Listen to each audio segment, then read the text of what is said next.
Hyderabad Gachibowli prism pub సమీపంలో కాల్పులు జరిపిన బత్తుల ప్రభాకర్పై తెలుగు రాష్ట్రాల్లో 80 చోరీ కేసులున్నాయన్నారు మాదాపూర్ డీసీపీ వినీత్.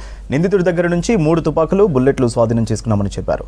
చోరీకి ఉపయోగించే పరికరాలు సీజ్ చేశామని తెలిపారు. 2013 నుంచి ప్రభాకర్ దొంగతనాలు చేస్తున్నాడన్నారు క్రైమ్ డీసీపీ నరసింహ.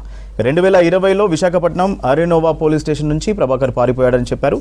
బీహార్కు వెళ్లి 3 గన్నులు కొన్నాడన్నారు. చోరీలో వచ్చిన డబ్బుతో జల్సాలు చేస్తున్నాడని తెలిపారు. నిన్న జరిగిన కాల్పులో గాయపడ్డ హెడ్ కానిస్టేబుల్ వెంకటరెడ్డి కోలుకుంటున్నాడన్నారు డీసీపీ నరసింహ.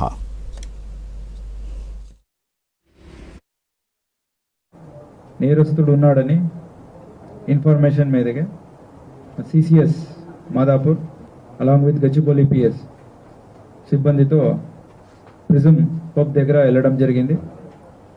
అక్కడ ఆ నేరస్తుడిని పట్టుకో క్రమంలో అతను అక్కడున్న పోలీస్ని చంపేసి పారిపోవాలని ఉద్దేశంతో 2 రౌండ్ ఫైరింగ్ చేయడం జరిగింది.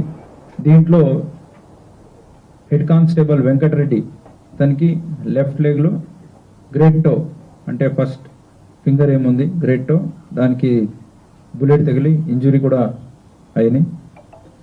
అయినా కానీ మా పోలీస్ సిబ్బంది చాలా ధైర్యంతో కరేజియస్గా అతన్ని అక్కడే పట్టుకోవడం జరిగింది. ఇమీడియట్లీ మా పోలీస్ అతన్ని అదుపుకి తీసుకున్నారు.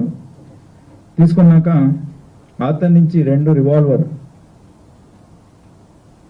కంట్రీ మేడ్ వెపన్స్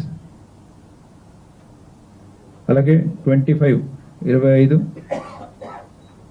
రౌండ్స్లో దాంట్లో 2 కాల్చాయి కాబట్టి 23 రౌండ్స్ అక్కడే దొరికినాయి. తర్వాత అతన్ని తీసుకొచ్చి ఇంటర్గేట్ చేసగా అతన్ని ఇంట్లో ఇంకా ఏమేమి ఉన్నాయని అన్ని చెప్పాడు. ఇక్కడ వెళ్తే ఇంకా ఒకటి country made weapon along with 420 so total 451 live rounds మనకు 7.6 mm దొరికినాయి. ఇతను ఎవరంటే Bothula Prabhakar alias Prabhakar Rao alias Raju alias Rahul Reddy alias Bayyappu Reddy alias Sarveshwar Reddy alias Bittu alias Harshavardhan Reddy. Is 30-year-old and is a native of Irikipenta village of Chittoor district. తర్వాత అక్కడి నుంచి వెస్ట్ గోదావరి జిల్లాకి వెళ్ళి అక్కడ సెటిల్ అయ్యాడు. ఇతను 2013 నుంచి నేరం చేయడం మొదలుపెట్టాడు. Is a HP by night అలాగే రాబరీ ఇవన్నీ చేశాడు. దాదాపు 8 టోటల్ 80 కేసెస్లో ఇతని ఇన్వాల్వ్మెంట్ ఉంది. ఇప్పటి వరకు మనకు 23 కేసెస్లో వాంటెడ్గా ఉన్నాడు.